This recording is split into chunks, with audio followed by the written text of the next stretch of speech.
नमो अरहंताणम। नमो अरहंताणम। वैर का अनुबंध। अध्याय 6 अहम की अकड़न भाग 3। बंदरगाह पर कोई नहीं था, इसलिए वे चारों सेवक समुद्र तट की ओर खोजते हुए आगे बढ़े। उन्होंने दूर से देखा कि एक व्यक्ति किनारे पर पड़ा है। वे निकट आए और धरणसेन को देखकर चौंके।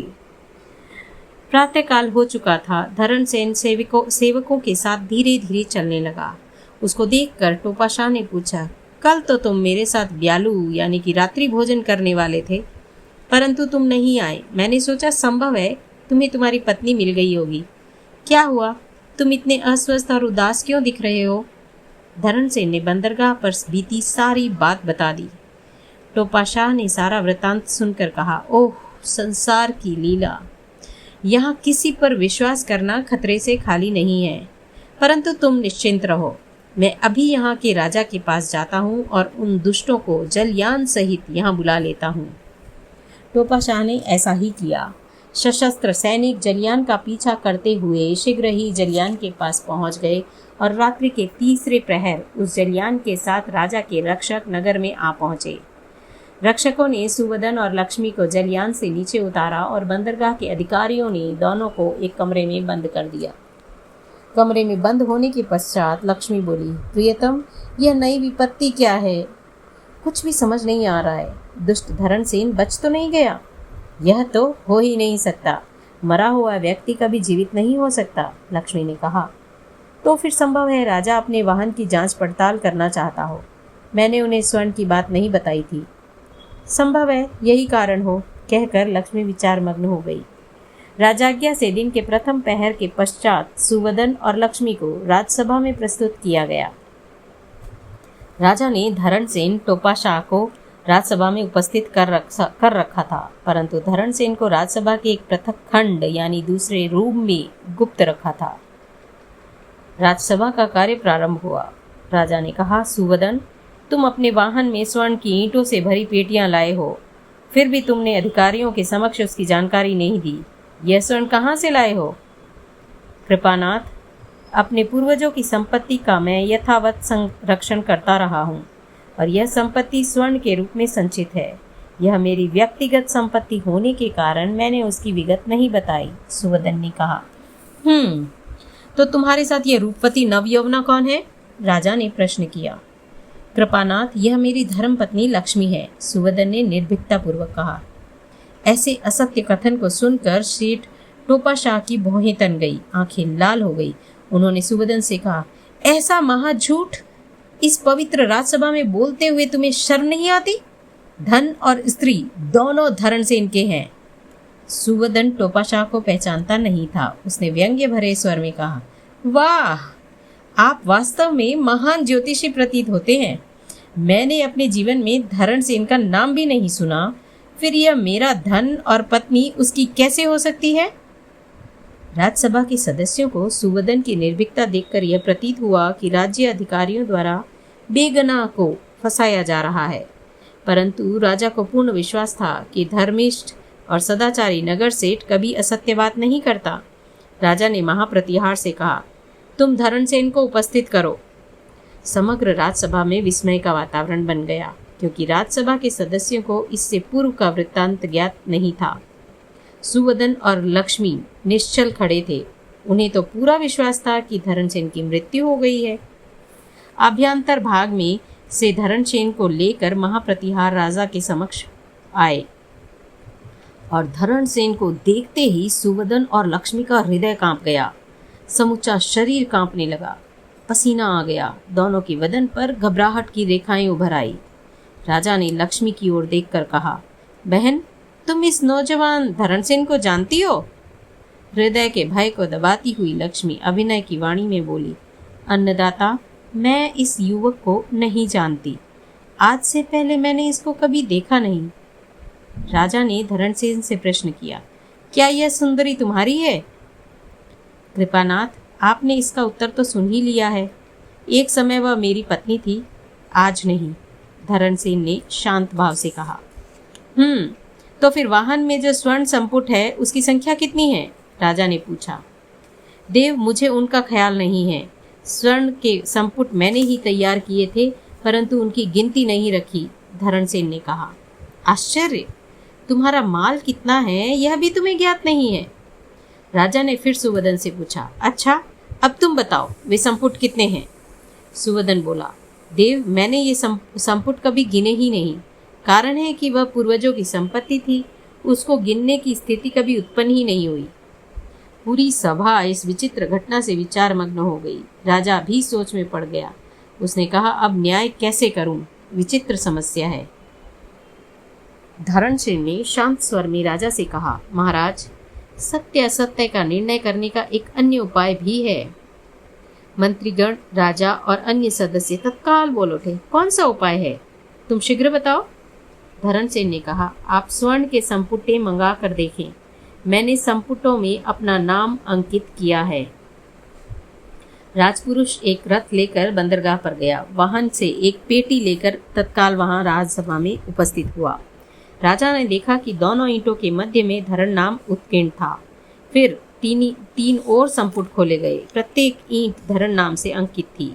यह देखकर राजा ने रोषपूर्ण शब्दों में कहा, वणिक के वेश में बने हुए दुष्ट चोर, देख ले ये ईंटें। अब वणिक अवाक था। बेचारा क्या बोले। महामंत्री ने खड़े होकर सेनानायक को आज्ञा दी, इन दोनों को गिरफ्तार करो। इस महापापी और दुष्ट सार्थवा को शूली पर चढ़ा दो और अपने राष्ट्र में स्त्री अवध्य होने के कारण इस उल्टा नारी का मुंह काला कर गधे पर बिठाकर नगरजनों द्वारा तिरस्कृत कर अपने राज्य की सीमा से बाहर छोड़ दो। जलपोत में भरा हुआ सारा सामान और जलयान धरणसेन को सौंप दो। धरणसेन शांत स्वर में बोला, मेरी प्रार्थना है कि सुवदन को अभयदान दे। मनुष्य को मौत की सजा देने मात्र से उसे जीवन में परिवर्तन लाने का अवसर प्राप्त नहीं होता। मुझे धन की भूख तनिक भी नहीं है, लालसा नहीं है। जलयान तथा उससे भरा हुआ सारा माल भले उसको दे दिया जाए।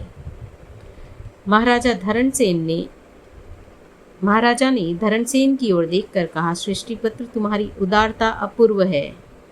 मेरे राज्य में धूर्तों के लिए कठोर दंड की व्यवस्था है, परंतु तुम्हारी श्रेष्ठ भावना का आदर करता हुआ मैं सुवदन को मुक्त करता हूँ। नायक और नगर रक्षकों ने राजाज्ञा के अनुसार लक्ष्मी को गधे पर बिठाकर मुंह काला कर नगरी में घुमाकर राज्य की सीमा से बाहर छोड़ दिया। परंतु सुवदन लक्ष्मी के रूप और यौवन पर आसक्त बना हुआ था। उसने गुप्त रूप से उसकी खोज की। रात में उससे जा मिला।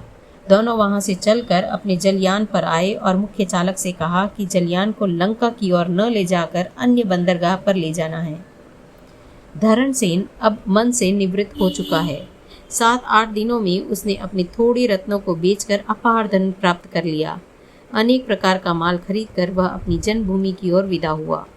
विदाई के समय वह टोपाशाह से मिला और बहुत बहुत आभार मानकर विद्याधर द्वारा प्रदत्त कुछ एक रत्नों को स्मृति स्वरूप उन्हें दे दिया। टोपाशाह ने भी स्मृति स्वरूप कुछ अलंकार समर्पित किए।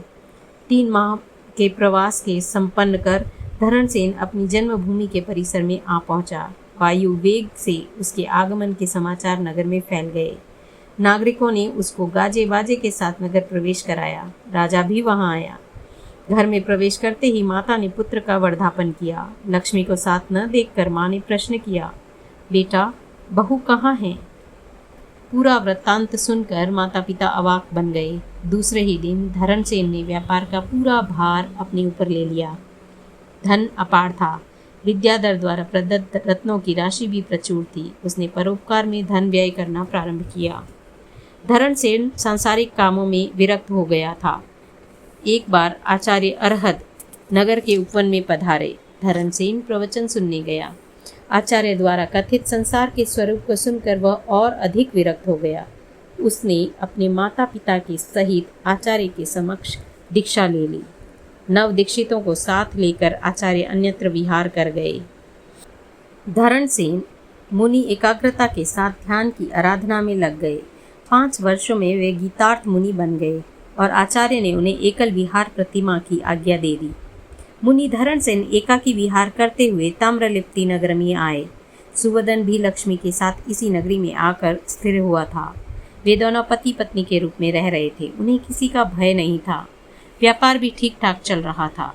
धरणसेन मुनि ताम्रलिप्ति नगरी के उद्यान में कायोत्सर्ग में स्थित थे। सूर्यास्त अभी हुआ नहीं था। लक्ष्मी भी सैर करने उसी उपवन में आई। उसने धरण मुनि को ध्यानस्थ मुद्रा में देखा।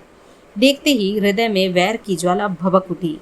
उसने सोचा, इस पापी के कारण ही मुझे राजसभा में लांछित और तिरस्कृत होना पड़ा। मुझे गधे पर बिठा नगरवासियों से तिरस्कार झेलने के लिए विवश होना पड़ा। भाग्य योग से सुवदन मिल गया, अन्यथा उस निर्जन वन में मेरी क्या दशा होती। रोष और वैर के कारण लक्ष्मी ने अपने अलंकार उतार कर पास में पड़े मुनि के पात्र में डाल दिए। फिर वह अपने वस्त्रों को फाड़ कर चिल्लाने लगी, बचाओ बचाओ, इस दुष्ट ने मेरे अलंकार छीन लिए हैं और मेरे पर बलात्कार किया है। दौड़ो दौड़ो, यह लोगों को ठगने के लिए मुनि वेश धारण कर ध्यान करने लगा है। लोगों ने चिल्लाहट सुनी और वहां एकत्रित होने लगे। अभी भी मुनि ध्यानस्थ ही थे। इतने में राजपुरुष भी आ गए। लक्ष्मी की शिकायत के अनुसार उसके अलंकार मुनि के पात्र में मिले। मुनि ध्यानमग्न ही थे। राजपुरुषों ने राजा के समक्ष घटना कही। ऐसी ही एक घटना कुछ दिनों पूर्व हुई थी, इसलिए राजा ने इस घटनाक्रम की विशेष छानबीन की। किए बिना ही ढोंगी साधु के सिरछेद की आज्ञा दे दी। दंडपाशिक राजाज्ञा से उपवन में आया। रात्रिकाल चल रहा था। वहां 2-4 मशालें जल रही थी। धरणसेन मुनि अभी भी कायोत्सर्ग में ही थे। दंडपाशिक ने मयान से तलवार निकाली और प्रबल वेग के साथ मुनि की गर्दन पर प्रहार करने की कोशिश की। तलवार गर्दन पर नहीं पड़ी, वह अधर और अदृश्य हो गई। मुनि पर पुष्प वृष्टि होने लगी। शासन देवी ने आकाशवाणी करते हुए कहा, मुनि सर्वथा निर्दोष है, ये महान है। इनका अनिष्ट करने वाला स्वयं का ही अनिष्ट करता है। लक्ष्मी ने यह चमत्कार देखा और समय रहते वह वहां से छिटक गई। दंडपाशिक और सैनिक उसकी खोज में निकले, पर वह नहीं मिली। राजा ने सारा वृत्तांत सुनकर सुवदन को गिरफ्तार करने की आज्ञा प्रसारित की। सुवदन भवन में पत्नी की प्रतीक्षा कर रहा था। राजा के सैनिक वहां पहुंचे और उसे राजा के समक्ष उपस्थित किया। उसके आते ही राजा उसे लेकर उपवन की ओर गया। धरणसेन मुनि अभी भी ध्यानस्थ ही थे। राजा के सैनिक मुनि की रक्षा के लिए मशालें लेकर कुछ दूर पर खड़े थे। मुनि को देखकर सुवदन चौंका। उसने राजा के समक्ष लक्ष्मी की सारी बात कही और राजा ने सुवदन को अभयदान दिया। फिर दोनों मुनि के चरणों में नत हो गए। ऐसे निरीह मुनि पर लक्ष्मी द्वारा किए गए आरोपों से सुवदन के मन में घृणा हो गई। घर आने पर सुवदन ने सोचा, यह रूप, यह यौवन, यह वैभव सारा निष्फल है। संसार के माया जाल में फंसे व्यक्ति को कभी शांति नहीं मिलती। इन विचारों से सुवदन के हृदय में विरक्ति के भाव जागे। प्रातःकाल का कार्य संपन्न कर सुवदन पुनः उपवन में गया, परंतु धरणसेन मुनि ध्यान संपन्न कर अन्यत्र विहार कर चले गए। 15 दिन पश्चात एक मुनि वहां आए और सुवदन अपनी सारी संपत्ति दान कर दीक्षित हो गया। इधर लक्ष्मी पलायन कर एक वन प्रदेश में पहुंच गई। उसने भय के कारण उस नगरी में पुनः न जाने का निश्चय किया, परंतु कर्म का विपाक, एक डाकुओं की टोली उस वन प्रदेश में आई और लक्ष्मी के सारे आभूषण लूटकर उसे निरावरण कर भगा दिया। निरावरण दशा में वह वन में भटकने लगी और अंत में रोगग्रस्त होकर मृत्यु का वरण किया। उसका जीव 5वीं नरक में गया। लक्ष्मी का जीव अन्य कोई नहीं परंतु महातपस्वी अग्निशर्मा का जीव था। कुछ वर्षों तक धरणसेन मुनि ज्ञान, दर्शन और चारित्र की आराधना करते हुए पंडित मरण प्राप्त कर 8वें देवलोक में उत्पन्न हुए। धरणसेन मुनि का जीव गुणसेन का जीव था। आज के लिए इतना ही। अगली कहानी के साथ फिर मिलेंगे अगले एपिसोड में। तब तक के लिए स्वस्थ रहिए, मस्त रहिए। जय Jinendra. Subscribe the channel and share the video. Thank you Arjun Mukherjee for shooting and editing my video.